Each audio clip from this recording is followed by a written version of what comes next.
Hello दोस्तों, नमस्ते। आज की कहानी का नाम है मेरी माँ। आज सुबह तैयार होकर जैसे ही मैं घर से ऑफिस के लिए निकला, मेरी ससुराल से फ़ोन आ गया कि जल्दी आ जाइए, इमरजेंसी है। मैं अपनी पत्नी को बिना बताए अपने ससुराल पहुंच गया और जब वहां से वापस आया तो पत्नी के तेवर 7वें आसमान पर थे, क्योंकि मैं माँ को साथ लेकर आया था। मेरा नाम प्रकाश है। मुझसे बड़े मेरे भाई भी हैं। पिताजी का देहांत हो चुका है और माँ अकेली गांव में रहती है। दोनों बड़े भाई और मैं शहर में नौकरी करते हैं। मेरे दोनों बड़े भाइयों की शादी हो चुकी है।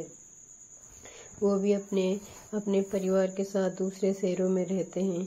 मैंने और मेरे बड़े भाइयों ने माँ को बहुत समझाया कि वे हमारे साथ बारी बारी से रहे, लेकिन फिर भी उन्होंने अकेले गांव में रहना पसंद किया, क्योंकि वहां से उनकी यादें जुड़ी थी। मेरी शादी भी हो चुकी है और मेरे 2 छोटे बच्चे भी हैं, चीकू और चिंकी। मेरी सैलरी बहुत कम है, इसलिए जिंदगी की गाड़ी खींच तान कर चल रही है। पत्नी हमेशा नाराज रहती है कि कोई दूसरी नौकरी ढूंढो, इतनी सैलरी में गुजारा नहीं हो पा रहा है। लेकिन मैं क्या करूं? मैंने बहुत हाथ पैर मारे, लेकिन कहीं भी अच्छी नौकरी नहीं मिली। मेरी पत्नी भी पढ़ी लिखी है। उसने भी नौकरी ढूंढने की बहुत कोशिश की, लेकिन उसे भी नौकरी नहीं मिली। मेरी पत्नी के भी 2 भाई हैं। वो भी अपनी अपनी पत्नियों के साथ शहर में रहते हैं और बारी बारी से अपनी माँ को, यानी कि मेरी सास को, साथ रखते हैं। लेकिन अब उन्होंने अपनी माँ यानी कि मेरी सास को अपने साथ रखने से इनकार कर दिया था और उन्हें गांव भेज दिया था। मैं अभी तैयार होकर घर से ऑफिस के लिए निकला ही था कि मुझे अपनी ससुराल जाना पड़ा। जब मैं वहां से लौट कर आया, मेरे घर में प्रवेश करते ही पत्नी का गुस्सा फूट पड़ा। वे लगभग चिल्लाते हुए बोली, पूरे दिन कहाँ रहे? ऑफिस में पता किया, वहां भी नहीं पहुंचे। मामला क्या है? मैं मेरी हकलाहट पर झंझलाते हुए पत्नी फिर बरसी, बोलते क्यों नहीं, कहाँ चले गए? और ये पुराना बक्सा और गंदे कपड़ों की पोटली किसकी उठा लाए हो? वो मैं माँ को लाने गांव चला गया था। मैं थोड़ी हिम्मत करके बोला। अपनी फिर तेज आवाज में चिल्लाकर बोली, क्या कहा? तुम्हारी माँ को यहाँ ले आए, शर्म नहीं आई तुम्हें? तुम्हारे भाइयों के पास उन्हें क्या तकलीफ है? माँ का नाम सुनते ही मेरी पत्नी आग बबूला हो गई। उसने अपने पास ही खड़ी फटी सफेद साड़ी से आंसू पोंछती बीमार वृद्धा की तरफ देखा तक नहीं। उन्हें मेरे भाइयों के पास नहीं छोड़ा जा सकता, तुम समझ क्यों नहीं रही? मैंने तभी जुबान से कहा, क्यों नहीं छोड़ा जा सकता? जब पहले बड़े भाइयों ने इन्हें अपने साथ रखने के लिए कहा था, तब तो उन्होंने कहा कि मैंने गांव में ही रहना है। अब ये यहाँ क्यों आई है? यहाँ कोई कुबेर का खजाना रखा है? तुम्हारी 8,000 रुपये की पगार में बच्चों की पढ़ाई और घर खर्च कैसे चलता है, मैं ही जानती हूँ। पत्नी का स्वर और ज्यादा तीव्र हो गया, लेकिन मैं कठोरता से कहा, अब ये हमारे पास ही रहेगी।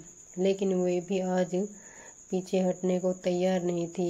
मैं कहती हूँ, इन्हें इसी वक्त वापस छोड़ कर आओ, वरना मैं इस घर में एक पल भी नहीं रहूंगी। और इन महारानी जी को यहाँ आते जरा भी शर्म नहीं आई।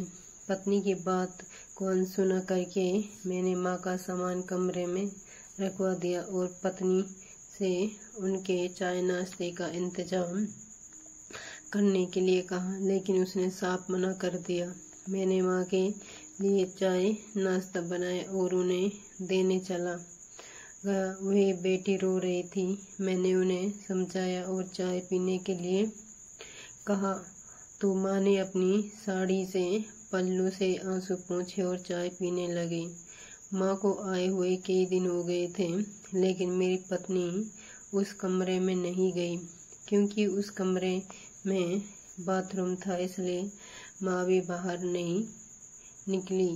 माँ वहीं नहा धोकर कमरे में ही रहती। मेरी पत्नी बच्चों से बचा कुचा खाना माँ के लिए भेज देती थी।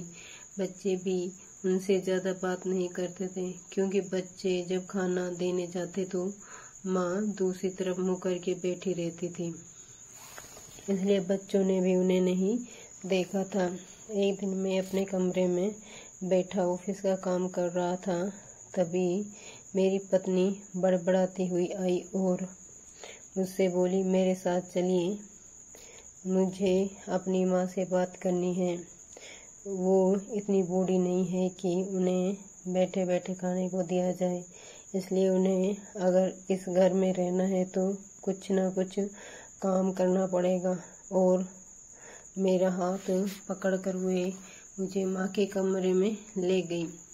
जैसे ही मेरी पत्नी ने माँ की तरफ देखा तो उसके पांव तले से जमीन सरक गई। वे झपटते हुए बोली, माँ तुम? दरअसल वे मेरी पत्नी की माँ थी, जिन्हें उनके बेटों ने घर से निकाल दिया था और उन्हें मैं अपने साथ ले आया।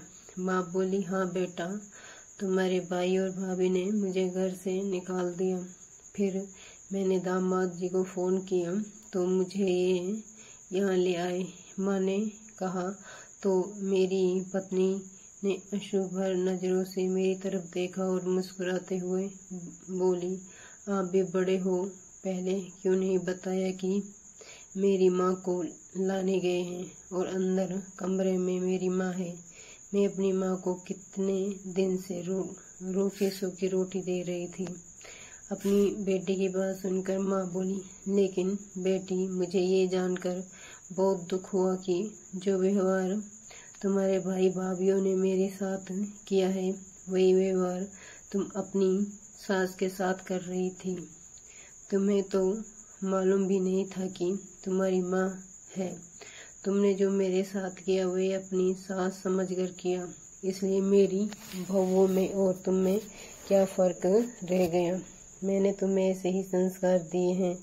अपनी माँ की बात सुनकर मेरी पत्नी अपनी माँ से चिपककर रोने लगी और माफ़ी मांगने लगी और बोली, मुझे माफ़ कर दो माँ। माँ तो माँ होती है, क्या मेरी क्या तेरी, उसका सम्मान करना चाहिए। अगर दोस्तों कहानी पसंद आई हो तो कृपया लाइक कीजिए, शेयर कीजिए और चैनल पर नए हैं तो चैनल को सब्सक्राइब कीजिए।